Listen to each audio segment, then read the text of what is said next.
আওয়ামী লীগ যেহেতু গণহত্যা চালিয়েছে, বিচার শেষ হওয়ার আগে আওয়ামী লীগ নির্বাচনে অংশ নিতে পারবে না। এই ঘোষণাপত্রে অবশ্যই 2018 সালের কোটা সংস্কার আন্দোলন এবং 24 সালে যে দাবিকে কেন্দ্র করে এই আন্দোলন শুরু হয়েছিল, সেই দাবি অবশ্যই ঘোষণাপত্রে সংযুক্ত করতে হবে। মাননীয় প্রধান উপদেষ্টাকে আমরা এই দাবি গণ অধিকার পরিষদের পক্ষ থেকে জানিয়েছি এবং একই সাথে আমরা এটি বলেছি যে 18 সালের যে নিরাপদ সড়ক আন্দোলন, সেই নিরাপদ সড়ক আন্দোলনের কোমলমতি শিক্ষার্থীরা তারা 24 সালের গণ অভ্যুত্থানে ভূমিকা রেখেছে, শহীদ হয়েছে, আহত হয়েছে। সুতরাং নিরাপদ সড়ক আন্দোলনের ভূমিকাও এখানে উল্লেখ থাকতে হবে। আমরা একই সাথে এই প্রস্তাব দিয়েছি, এই যে জুলাই বিপ্লব, এটি একটি ধারাবাহিক আন্দোলনের ফসল। সুতরাং দীর্ঘ 15 বছরের লড়াইয়ে যে সকল রাজনৈতিক দলের নেতাকর্মীরা গুম, খুন, নির্যাতন, নিপীড়নের শিকার হয়েছে, একই সাথে এই 15 বছরে যে সকল সাংবাদিক, সাংস্কৃতিক কর্মী, লেখক গুম, খুন, নির্যাতনের শিকার হয়েছে, তাদের অবদান স্পষ্টভাবে ঘোষণাপত্রে উল্লেখ থাকতে হবে।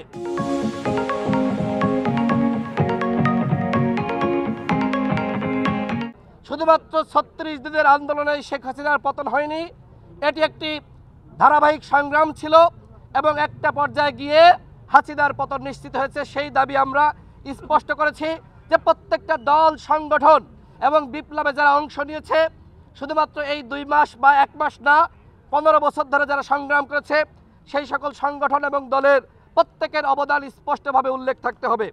এবং এইখানে প্রত্যেকটা রাজনৈতিক দল প্রায় এই সরকারের সমালোচনা করেছে যে আজকে দুপুর 2টার সময় ঘোষণাপত্র পাঠানো হয়েছে। প্রায় প্রতিটি দল প্রশ্ন করেছে যে এই উদ্যোগ কি আসলে সরকারের পক্ষ থেকে?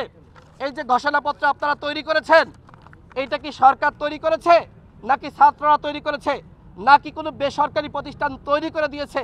সরকার এই বিষয়ে কোনো স্পষ্ট বক্তব্য পেশ করেনি। আমরা সর্বশেষ যেটি বলেছি সেটি হলো জাতীয় ঐক্য এবং সংহতি ধরে রাখতে হবে। এবং এই যে অভ্যুত্থানে আপনারা দেখেছেন শেখ হাসিনার পুলিশ বাহিনী যেভাবে ছাত্র জনতার বুকে গুলি চালিয়েছে, সেই সকল পুলিশের সদস্য, র্যাবের সদস্য, বিজিবির সদস্য যারা ছাত্র জনতার বুকে গুলি চালিয়েছে, তাদেরকে গ্রেপ্তার করতে হবে। এবং একই সাথে আওয়ামী লীগ যেহেতু গণহত্যা চালিয়েছে, বিচার শেষ হওয়ার আগে আওয়ামী লীগ নির্বাচনে অংশ নিতে পারবে না, এই বিষয়ে আমরা স্পষ্ট হয়ে বলেছি। এবং একই সাথে যেহেতু প্রবাসীরা, আপনারা জানেন যে প্রবাসীরা যেভাবে আন্দোলন করেছে, তাদের অবদান কিন্তু এইখানে উল্লেখ করা হয়নি। তাদের অবদান স্পষ্টভাবে উল্লেখ করতে হবে। এবং আলেম সমাজ, মাদ্রাসা শিক্ষার্থীরা এই আন্দোলনে ব্যাপক ভূমিকা রেখেছে, তাদের বিষয়েও কিন্তু এই ঘোষণাপত্রে যেটি খসড়া তারা গঠন করেছে সেখানে উল্লেখ করা নাই, সেটি স্পষ্টভাবে উল্লেখ করতে হবে।